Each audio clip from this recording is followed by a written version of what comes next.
అందరికీ నమస్కారాలు. ఈరోజు ఇక్కడ అన్నా క్యాంటీన్కి వచ్చి ఉదయం అందరితో కలిసి బ్రేక్ఫాస్ట్ చేయడం చాలా సంతోషాన్ని ఇస్తూ ఉంది. అన్నా క్యాంటీన్ పెట్టిన ముఖ్యమైన ఉద్దేశం ఎవ్వరు కూడా అన్నం లేదని బాధపడే పరిస్థితి లేకుండా ప్రతి ఒక్కరి కడుపు నింపాలి అనే ఉద్దేశంతో అన్నా క్యాంటీన్లు పెట్టాం. ఈరోజు మనం ఒకసారి చూస్తే ఎన్టీ రామారావు గారు తిరుమలలో అన్న ప్రసాదం కార్యక్రమం ప్రారంభించారు. అది నిరంతరం కొనసాగుతూ ఉంది. అదే స్ఫూర్తితో అన్నా క్యాంటీన్ పెట్టాం. అన్నా క్యాంటీన్ కూడా ఒక పద్ధతి ప్రకారం ఉండాలని ఈరోజు ఇక్కడ అన్నా క్యాంటీన్ మీరు చూశారు. మామూలుగా ఏదో అన్నం పెట్టడం అంటే రోడ్డు మీద పెట్టడం, ఏదో దానం చేసినట్టు బిహేవ్ చేయడం కాకుండా పేదవాళ్ళు కూడా గౌరవప్రదంగా పౌష్టికాహారాన్ని, నాణ్యమైన ఆహారాన్ని పరిశుభ్రమైన వాతావరణంలో తినాలనే ఉద్దేశంతోనే ఈ కార్యక్రమానికి శ్రీకారం చుట్టాం. ఇది ఒక ఉదాహరణ. ఇక్కడ మీరు చూస్తే క్లీనినెస్ ఉంది, సెపరేట్ క్యాంపస్ ఉంది, కాంపౌండ్ వాల్ ఉంది. వచ్చిన వాళ్ళు ఎవరైనా సరే ఇక్కడ ఆ సమయంలో వస్తే మార్నింగ్ కానీ, మధ్యాహ్నం కానీ, రాత్రి కానీ 3 పూట్ల ఇక్కడ భోంచేసే పరిస్థితి వస్తుంది. 5 రూపాయలకే భోంచేస్తున్నారు.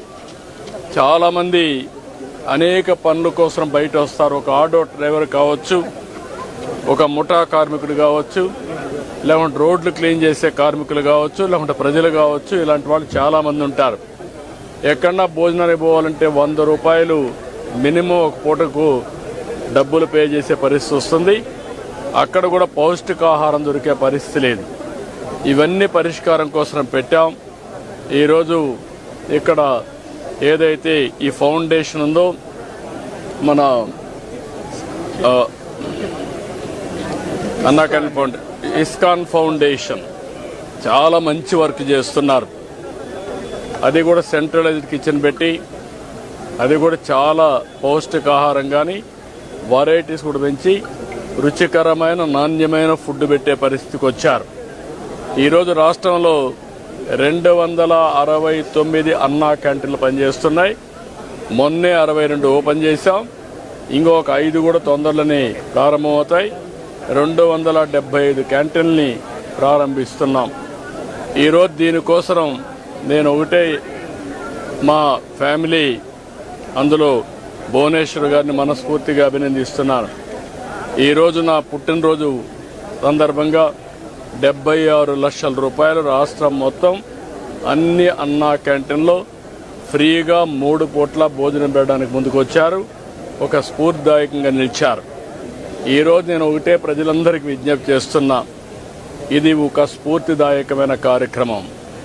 అన్నదానం అన్నింటికంటే మహాపవిత్రమైనది.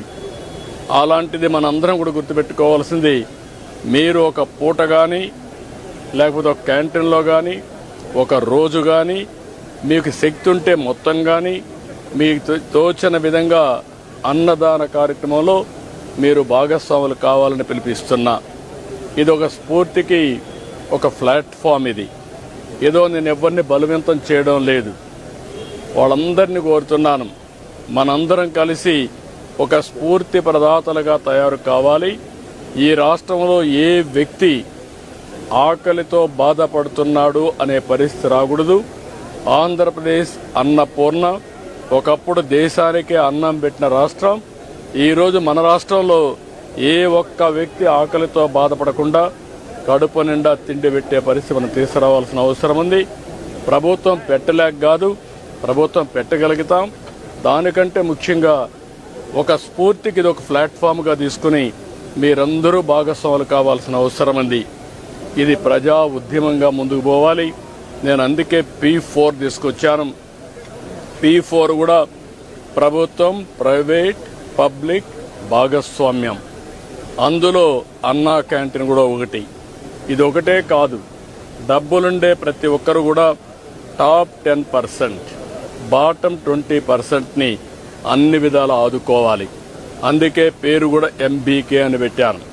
మార్గదర్శి బంగారు కుటుంబం 10-20 10-20 పైనుండే 20 మంది 10 మంది కింద నుండే 20 మందిని అనునిత్యం ఆదుకునే కార్యక్రమం చేయాలి.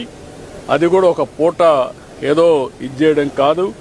ఒక పూట కాకుండా వాళ్ళని short term, medium term, long term ఈ 3 దృష్టిలో పెట్టుకొని మనతో సమానంగా వాళ్ళని పైకి తీసుకొచ్చే పరిస్థితి, అన్ని విధాలు ఆదుకుని సమాజంలో ఆర్థిక అసమానతను తగ్గించే దిశగా అందరూ ఆలోచించాల్సిన అవసరం ఉంది.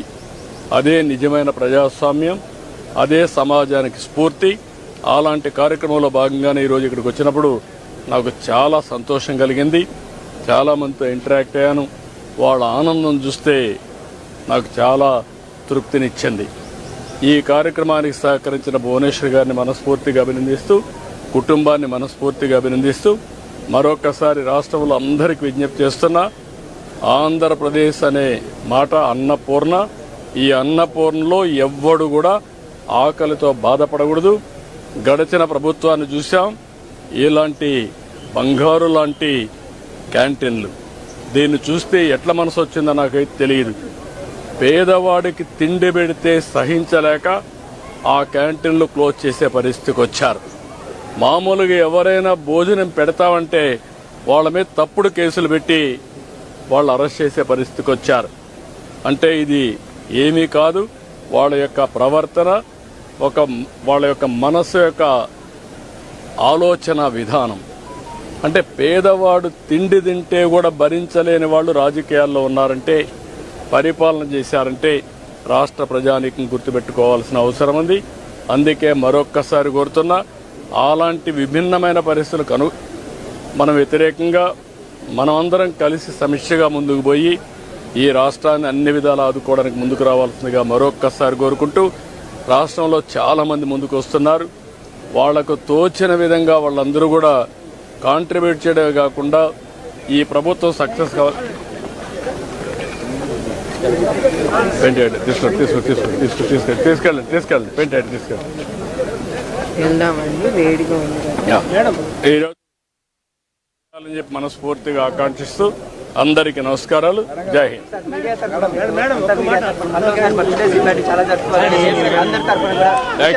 Thank you.